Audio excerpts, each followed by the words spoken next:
The Sun has had some interesting activity this week. And UTC has 2 new coaches. I'm Caleb Figures. And I'm Ryan Brooks. Your news starts now.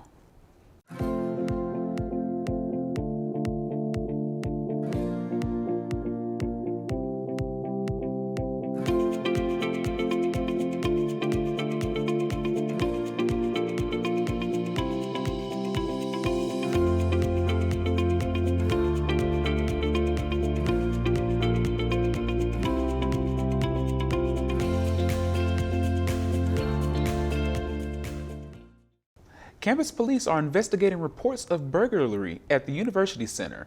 Employees reported several things missing from their offices. Investigators say burglary happened sometime between 5 p.m. Wednesday and 9 a.m. on Thursday. Call UTC Police at 425-4357 if you have any information about this crime. A court case urged jurors in Michigan to convict 4 men who plotted to kidnap Michigan Governor Gretchen Whitmer. U.S. Attorney Nils Kessler said, quote, "They were filled with rage," end quote. The 4 men denied any scheme to take Whitmer from her vacation home. Whitmer referred the kidnapping as a surprise during her term in office. The Michigan governor also blamed former President Donald Trump for his anger toward COVID-19 restrictions and refusing to condemn right-wing extremists. We've had some significant activity from the sun this week. 2 solar flares have been spotted being ejected in the direction of Earth. The first flare hitting around 1:30 on Wednesday, and the second hit yesterday around 2:30 in the afternoon. The bright light seen in this image is from NASA's Solar Dynamic Observatory and shows yesterday's solar activity. The NOAA has issued a geomagnetic storm watch in the light of these 2 events. The watch will extend until midnight tonight. As a result, weather and aviation communication via radio could be interfered and will have difficulty staying completely stable for the following day. The burst of the sun's energy has also extended the viewing range of aurora borealis. Those in Washington State had a rare view of the event Wednesday evening, as seen by this photo by the Associated Press.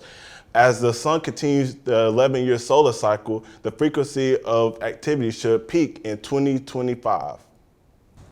The windy weather did not stop a first-ever showdown between the 2 colleges. Students from the Rollins College of Business faced off against students from the College of Engineering and Computer Science. The battle took place at Chamberlain Field. Some of the events were 3-legged race, cornhole, and tug-of-war, where the deans jumped in and took part.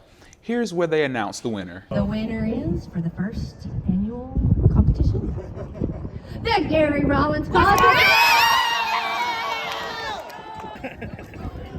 Hey, get him in here. He helped us win the.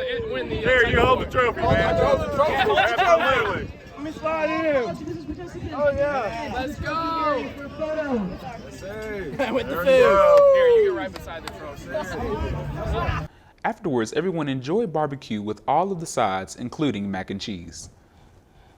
Some dark rain clouds have moved in. Will there be storms? Let's find out from our Chauncey Figures. It's looking like temperatures are on the rise this week. After a cool weekend with temperatures that could fall anywhere between 70 and 37 degrees, temperatures will gradually warm up next week until they reach a potential high of 79 degrees on Wednesday. That's summer weather for sure. However, we're looking at a 90% chance of rain on Tuesday and a 70% chance of storms on Wednesday. Other than that, weather conditions will be partly sunny on most days in the week ahead. Caleb and Ryan, back to you. So, Chris, I heard we hired 2 new head coaches for both men and women basketball, right? That's correct. And hopefully he has great wins in store for our Mocs. Of course, man. Let's talk about it. UTC has announced Wednesday the hire of Sean Poppy as the next women's basketball coach. Poppy is coming from Virginia Tech, where he served as the associate head coach for the Lady Hokies. In 6 seasons at Virginia Tech, the program had a winning record each year while having 5 postseason appearances, 3 WNIT berths, and an NCAA tournament trip in 2021 and 2022. We also now have our men's basketball coach. UTC is set to hire VMI men's basketball coach Dan Earl for the same position at UTC. Earl finished with a 73-139 record in 7 seasons for the Cadets. An official announcement is expected for Tuesday. That's it for sports. Caleb and Ryan, back to you. Thanks, Chris. UTC men's basketball threw a party celebrating their successful season despite the March Madness loss. Marlon Carter and Timothy McCurry had the story. The party was held on Chamberlain Field last Friday. It was a fun little gathering of players, coaches, and everyone else at UTC. Partygoers celebrated with cake and refreshments like lemonade. Mocs basketball player and grad student David John Baptiste talked about why he likes Chattanooga over his hometown of Miami. From a city standpoint, not even the university, from a city standpoint, really brought that, unique, scenic nature, outdoor, kind of experience for me. And being from Miami, there's none of that. So I think, coming to Chattanooga definitely gave me that experience. Fellow Mocs basketball player and junior Jamal Walker talked about the real reason for the party. We just all have a good relationship with each other, and we just like to show it and show the public how much we like each other, and it just happened to end with a good season. So yeah. Hopefully, UTC men's basketball will hold a celebration party for winning the NCAA championship next year. We know a lot of people like their Chick-fil-A, and apparently squirrels do too. This squirrel found an open container of Polynesian sauce outside the Honors College. He took a few seconds to clean out the last few drops of delicacy. Then he was ready to bounce, maybe to find some waffle fries.